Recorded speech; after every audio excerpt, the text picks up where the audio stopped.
The machines said I was unconscious. My family said they wished I wouldn't wake up. They were wrong on both counts, and that one mistake cost them everything. But I'm getting ahead of myself. My name is Matt Harris. I'm 58 years old. I live in Naples, Florida, in a neighborhood called Pelican Bay. We had a 4-bedroom house on Creighton Road. Nice house. I built a mid-sized logistics company, Harris Supply Solutions, out of a 400-square-foot office on Miami Trail North back in 2001. By 2024, we had 47 employees, 3 warehouse contracts, and a revenue number that made my accountant smile every single quarter. I say had like it's past tense. We'll get to that.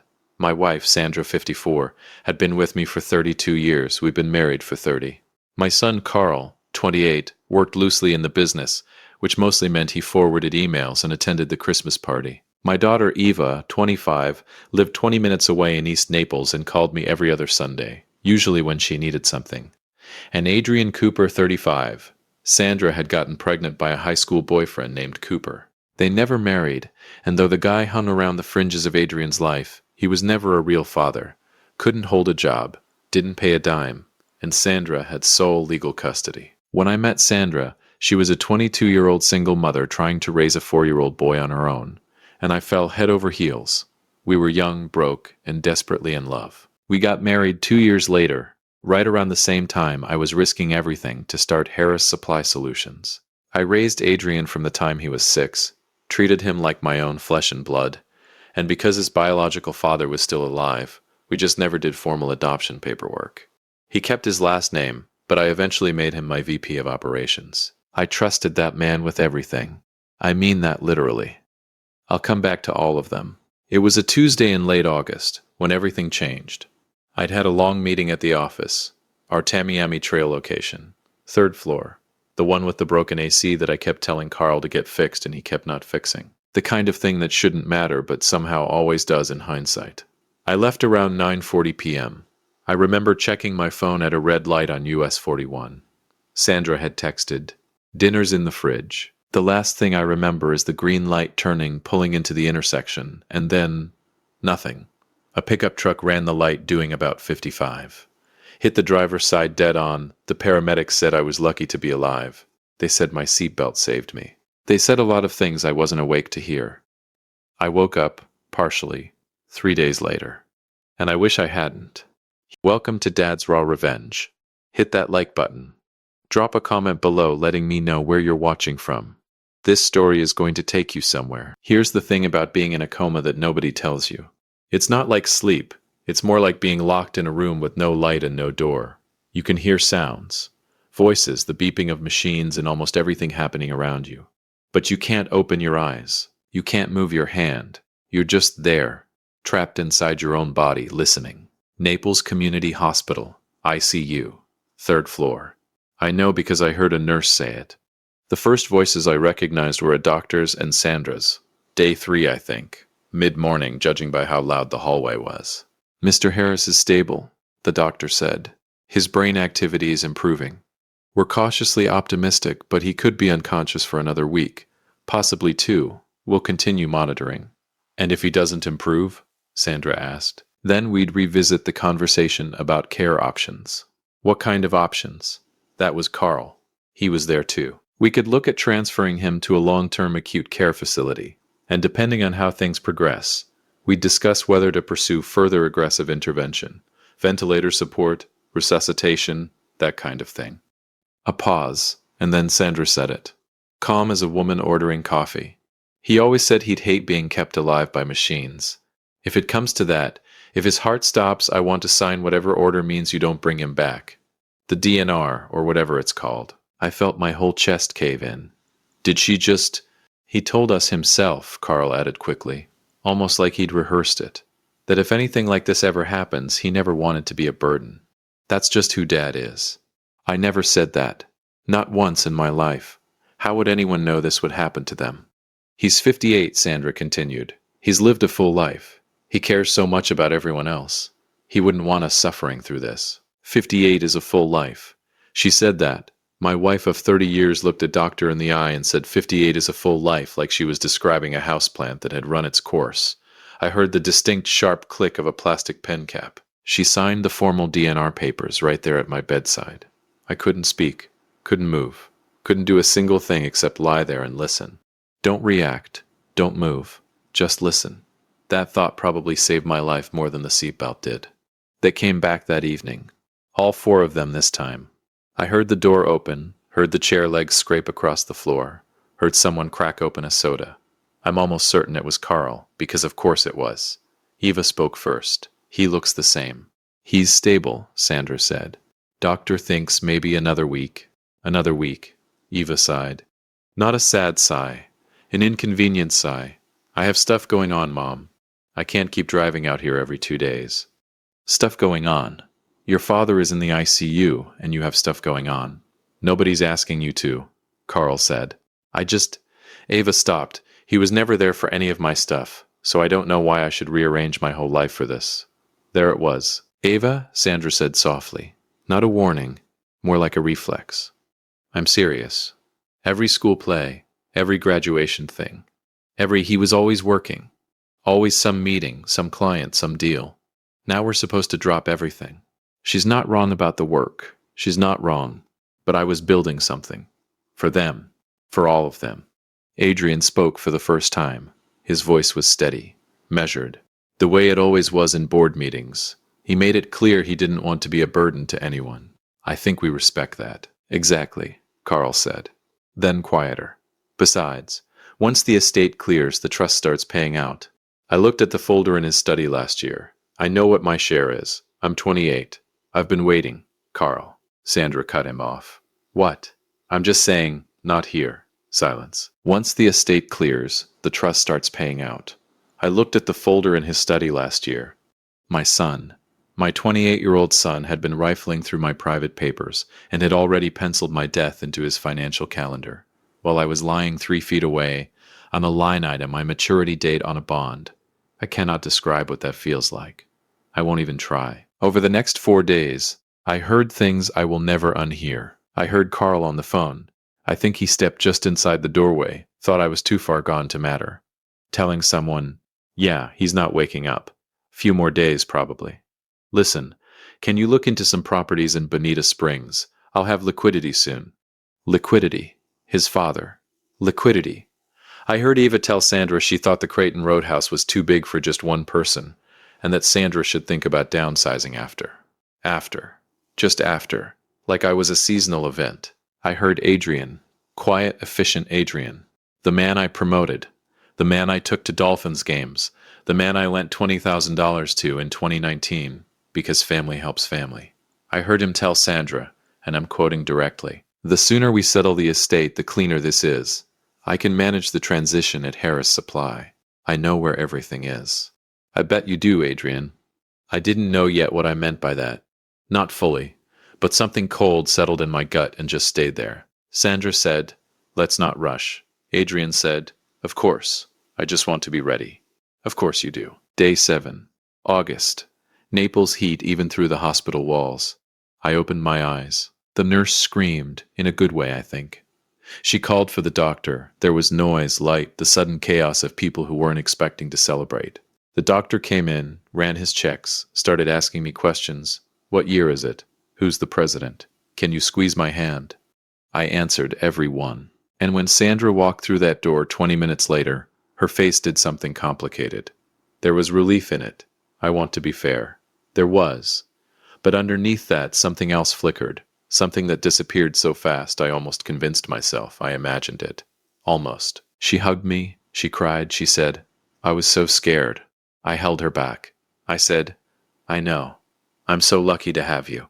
Every single word out of my mouth was a lie, and for the first time in 30 years of marriage I was completely okay with that. They sent me home the next day. Carl held the car door open. Eva brought flowers, yellow ones which I've always hated. But sure. Adrian shook my hand and said, welcome back, Matt. We were worried sick. I smiled at every single one of them. Welcome back. Oh, I was back all right. And I had absolutely nothing but time. Stay with me. Because what I found when I started looking, that was so much worse than anything I heard in that hospital room. And trust me, that bar was already underground. There's a specific kind of quiet that settles over a man who knows something nobody knows he knows. I lived in that quiet place for 4 weeks. Coming home from Naples Community Hospital felt like walking back onto a stage mid-performance. Everyone knew their lines. Everyone had their marks. And I, the man who was supposed to be dead, had somehow wandered back into a play I wasn't written into anymore. Sandra fussed over pillows. Carl carried my bag inside. Eva had stocked the fridge. She actually went grocery shopping for me, which in 25 years of her life I could count on 0 hands. Adrian stood in the doorway of my own house on Creighton Road and said, "We've got everything handled at the office, Matt. Don't even think about work." "Thank you, son," I said. Son. The word tasted like ash, but I smiled. I sat down in my own chair. I accepted the soup Sandra made, and I played the most important role of my career, a tired, grateful, slightly confused 58-year-old man who just wanted to recover. I was none of those things. Week 2, I told everyone I was still dizzy, still getting headaches, still not quite sharp enough for the office. Sandra believed it immediately, which told me everything about how much she'd been paying attention to me these past few years. Carl nodded sympathetically and went back to whatever Carl did all day, which from what I could tell involved a lot of golf and very little work. Eva checked in by text every 3 days. Adrian said, "Take all the time you need, Matt. I've got the office." "I'm sure you do, Adrian." The first call I made was to a lawyer. Not our family lawyer. Not Tom Briggs over on 5th Avenue South who'd been handling our documents for 15 years, and who I suddenly realized Sandra had probably had lunch with recently. No, I needed someone clean, someone new. I found him through a referral from an old college buddy. His name was Ray Bennett, mid-50s, office in North Naples off Immokalee Road, the kind of lawyer who doesn't have a fancy waiting room because he doesn't need one. He had a handshake that meant something, and eyes that didn't flinch. I sat across from him and said, "I need to know if my family is stealing from me, and I need you to assume the answer is yes." Ray didn't blink. "Then let's find out." That was the beginning. The second call was to a private investigator named Frank Dolan. Frank worked out of a small office in Golden Gate, drove a forgettable gray sedan, and had 20 years of experience that showed in the way he listened. Completely still, no reactions, just absorbing everything. I told him about the hospital. I told him about Carl and the properties in Bonita Springs. I told him about Adrian's "I know where everything is." I told him about Sandra's voice when she told the doctor not to revive me. Frank wrote everything down. Then he looked up and said, "How long you been married?" 30 years. Frank just nodded slowly and wrote something down. Week 3. And this is where it gets ugly. Ray called me on a Thursday morning while Sandra was at the gym. "Matt," he said, "I need you to come in. And I need you to be sitting down when I show you this." I drove myself for the first time since the accident. Took Creighton Road to US 41, same route I'd driven 1,000 times. Parked behind Ray's building. Walked in. He had a folder on his desk roughly the thickness of a small novel. "Your VP of Operations," Ray said, "has been moving money out of Harris Supply Solutions for approximately 3 years. The number was $500,000.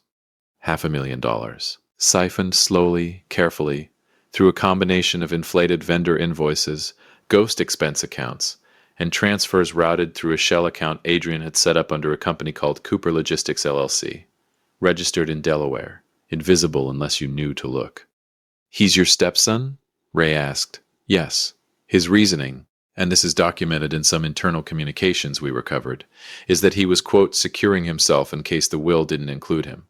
Because he's not your biological son." I sat with that for a long moment. He did it because he was afraid I wouldn't take care of him. I had paid for that man's apartment when he was 24. I had promoted him over people with twice his experience. I had taken him to Dolphins games, to client dinners, to the Keys for a fishing weekend in 2021. I told him to his face, more than once, "Your family, Adrian, you don't have to worry." And he robbed me anyway. "There's more," Ray said. Of course there was. Sandra Harris co-signed on 11 of these transactions. She has signing authority on the business accounts. Some of these couldn't have moved without her approval. Sandra knew. My wife didn't just stand at a hospital bed and tell a doctor to let me die. She had been signing off on her son stealing from our company, from the company I built. I didn't cry. I want to be clear about that. I sat in Ray Bennett's office on Immokalee Road in Naples, Florida, and I felt something I can only describe as a door closing. Quietly, firmly. Click. "The properties," I said. "Tell me about the properties." Ray opened to another section of the folder. Months before the accident, Sandra helping him every step of the way, Adrian had prepared a forged power of attorney document bearing Sandra's real signature and a forged version of mine. Right after the crash, the moment it looked like I wasn't leaving the ICU, he moved quickly. He used that fake POA to file a fraudulent quitclaim deed at the county clerk's office. He had forced his name onto the titles as a co-owner on both the Creighton Roadhouse and the Harris Supply Warehouse on the trail.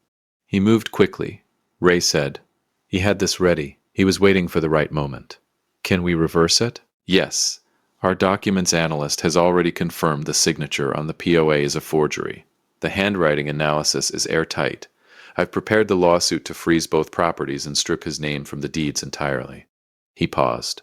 But Matt, the moment we file, Adrian gets served. He'll know everything. Then we don't file yet. Ray looked at me. When? I thought about Sandra mentioning the anniversary dinner. Everyone in the same room, all of them smiling at me across the table. Monday morning, I said. After the party. Ray nodded slowly. Then Adrian walks into Saturday night thinking he owns half your house. That's exactly right. Frank Dolan called 2 days later. I was sitting on my back porch, watching the water in our small backyard canal go nowhere, when my phone buzzed. You want to know about the affair? Frank said. Tell me. His name is Scott Wheeler, 34. Certified personal trainer at Naples Fitness on Pine Ridge. Your wife has been seeing him for 14 months. Pause. It's not casual, Matt. 14 months. I did the math without meaning to. 14 months ago, Sandra and I had gone to a New Year's Eve party at a neighbor's house on Pelican Bay. She'd worn a blue dress. We danced to something forgettable. She'd kissed me at midnight and said, "This is going to be a good year." 2 weeks later, she started training with Scott Wheeler. I put the phone down on the armrest, stared at the canal. 30 years. Not 30 bad years either. Even though we had our challenges and rough times, we had good years. Real ones. I wasn't some checked-out husband who forgot her birthday and worked through Christmas. I mean, I worked hard, yes, and maybe more than I should have. But I showed up. I paid for everything. I built the life she was now distributing among her children and her gym instructor. I stared at the water. My hands were shaking.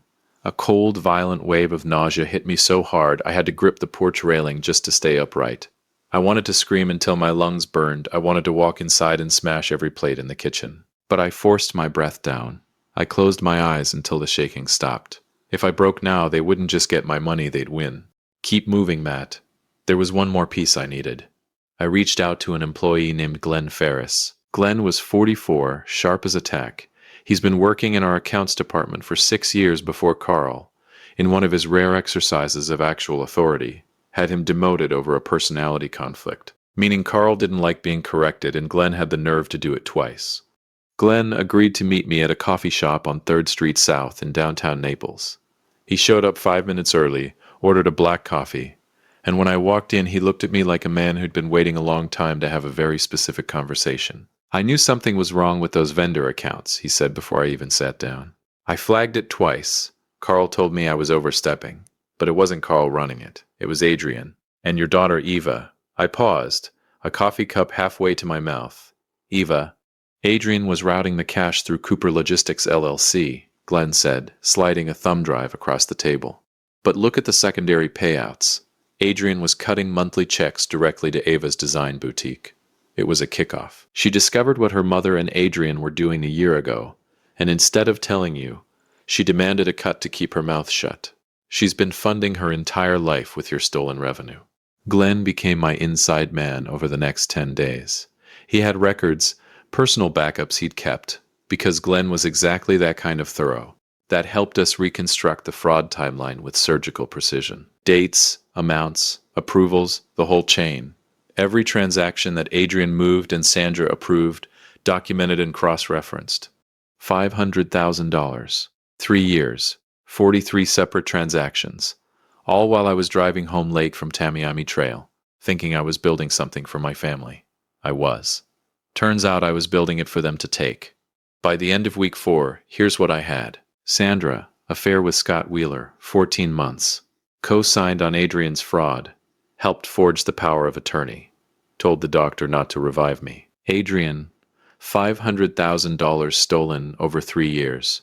Forged POA, put his name on 2 of my properties. Told the doctor I didn't want to be revived.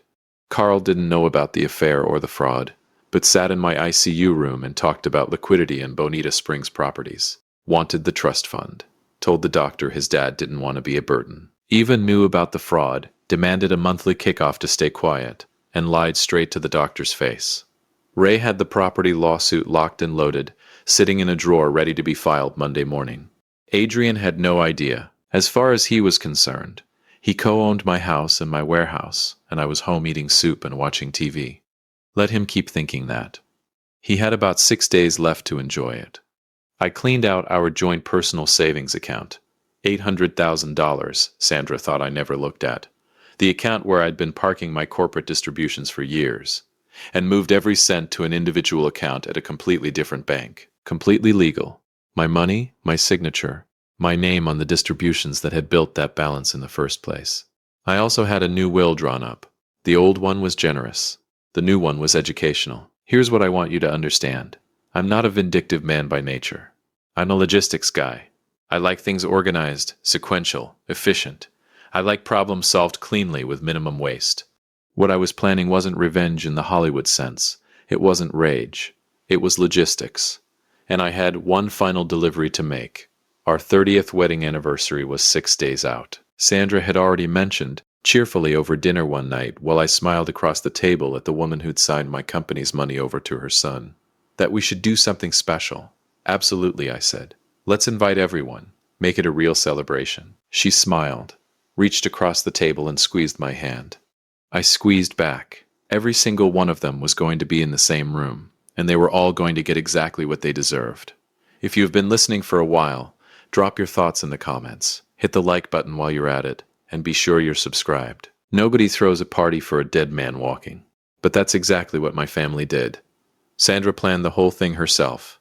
Invitations went out to 14 neighbors from Pelican Bay. A few couples we'd known for years. The Hendersons from down on Creighton Road, our pastor from Grace Community Church off Goodlet Frank Road. She ordered catering from a place on 5th Avenue South. The good stuff, not plastic trays from a grocery store. She rented tall cocktail tables with white linen. She bought a banner. 30 years. The Harris family. I saw it rolled up on the kitchen counter 3 days before the party, and stood there staring at it for a solid 10 seconds. The Harris family. Sure. Let's celebrate that. The party was on a Saturday evening in late October, the kind of Naples night where the heat finally backs off around 7 p.m., and you can actually stand outside without feeling like you're being slowly cooked. Our backyard on Creighton Road was strung with lights. The canal behind the house caught the reflection and turned it into something that looked almost peaceful. Almost. Carl showed up first, dressed like he was at a resort, which was Carl's default setting. He clapped me on the shoulder and said, "Looking good, Dad. You really bounced back." "Feeling great," I said. "Best I've felt in years, honestly." He had no idea how true that was. Eva came in behind him, hugged Sandra, handed me a card. I opened it right there. Inside she'd written, "Dad, so glad you're still here. Love you." I looked at her handwriting for a moment. I thought about a little girl who used to fall asleep in the car on the way home from school. Thought about where that girl went. "Thank you, sweetheart," I said. Adrian arrived last, because Adrian always arrived last. He thought it made him look important. He was wearing a blazer. He shook my hand with both of his, the way he always did when he was performing warmth rather than feeling it, and said, 30 years, Matt. That's something." "It really is," I said. "Hey, I've got something for everyone tonight. A little gift." Adrian smiled. "Yeah, what kind of gift?" "The life-changing kind." He laughed like that was a joke. It wasn't. By 8 p.m. the backyard was full. Neighbors were laughing, glasses were clinking. Sandra was moving through the crowd in a green dress looking like a woman without a single secret. Carl was on his second bourbon. Eva was talking to someone near the canal. Adrian was networking, actually networking, at my anniversary party, because that's who he was. Ray Bennett was parked on the street out front, sitting in his car with a folder on the passenger seat. Frank Dolan had made a phone call earlier that afternoon on my behalf. 2 Collier County Sheriff's deputies were waiting in an unmarked car. 2 houses down. Everything was in position. I walked to the center of the patio, picked up a fork, and tapped my glass. "Can I get everyone's attention?" The yard went quiet. Sandra looked over and smiled. That warm public smile she wore like jewelry. Carl raised his glass. Eva turned around. Adrian crossed his arms and watched. 14 neighbors. My pastor. My family. An audience. Perfect. 30 years, I started. 30 years is a long time. You go through a lot together.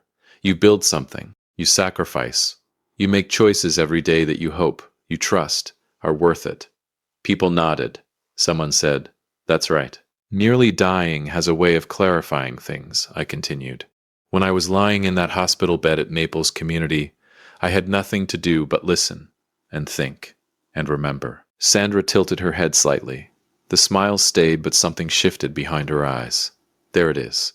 She just felt the temperature change. I heard things in that room that I'll never forget, things that changed me. And tonight, on our 30th anniversary, in front of everyone who's watched us build this life, I want to share what I learned. I reached down to the table beside me. 4 envelopes, each one with a name written on the front in my own handwriting. The yard was completely silent now. Carl. My son stepped forward, bourbon still in hand, with the vague smile of a man expecting a check. I handed him the envelope. He opened it, read it. The smile didn't disappear all at once. It sort of drained slowly, like water leaving a bathtub. Inside was a single printed transcript, every word he'd said in that ICU room. The liquidity comment. The Bonita Springs properties. Once the estate clears, the trust starts paying out. I looked at the folder in his study. I know what my share is. Beneath the transcript, a letter from Harris Supply Solutions HR, dated that Friday. Carl, you're fired from Harris Supply, effective immediately. Your corporate gas card is canceled as of midnight tonight. The lease on your car that the company's been covering. That's done too. I let that settle. And if you're wondering about the future, my new will leaves you exactly $1,000. Don't worry, you can use it for liquidity. The word landed like I intended it to. Dad, I'm not finished. Eva, she walked over slowly, arms already crossed. She took the envelope like it might bite her. Inside, same transcript, her section highlighted. He was never there for me. He was always working. Why should I care? And then the thing that I think hit her harder than anything else.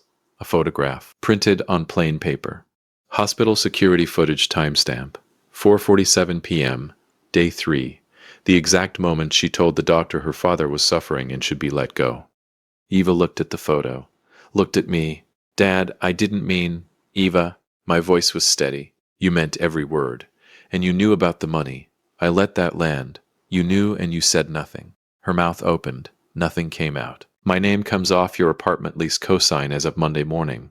You've got 30 days to find a new cosigner, a roommate or a cheaper place to live. I paused. And same as your brother. $1,000 in the new will. Spend it wisely. Sandra. The party was a statue. Nobody moved. Nobody touched their drink. The Hendersons from down the road were staring at the ground like they were trying to disappear into it. Our pastor looked like a man regretting every life decision that led him to this backyard. Sandra Lyons set down her glass very carefully. She walked over and took her envelope with both hands. Opened it. Inside, Frank Dolan's surveillance report. 14 months of dates and locations. Scott Wheeler. Naples Fitness on Pine Ridge. The hotel off Airport Pulling Road they used on Tuesday afternoons while I was running a company that she was simultaneously cheating and helping her son rob. Beneath that, Ray's documentation. Her signatures on 11 fraudulent transactions. The forged power of attorney. Her handwriting next to mine, except mine was a forgery and everyone in that room was about to know it. And beneath all of that, divorce papers, already filed, already processed. She went pale. Not red, not tearful. Pale. The kind of pale that means your body is having a conversation with reality that your brain hasn't caught up with yet. 30 years, I said quietly. And you couldn't wait 7 days. Matt, please. She looked at the neighbors, at the banner above our heads.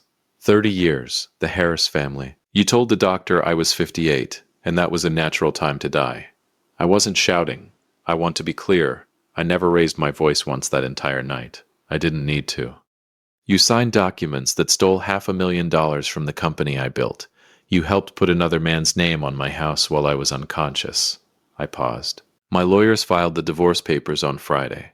Because of the $500,000 your son stole with your signature on it. My settlement offer is the deed to that old crumbling duplex we bought in Immokalee back in 2003. You can live there, or you can go to court and let a judge spend his morning looking at your fraud timeline. Your choice. Sandra Harris stood in her green dress in the backyard she'd decorated herself, surrounded by every person in her social world, and had absolutely nothing to say.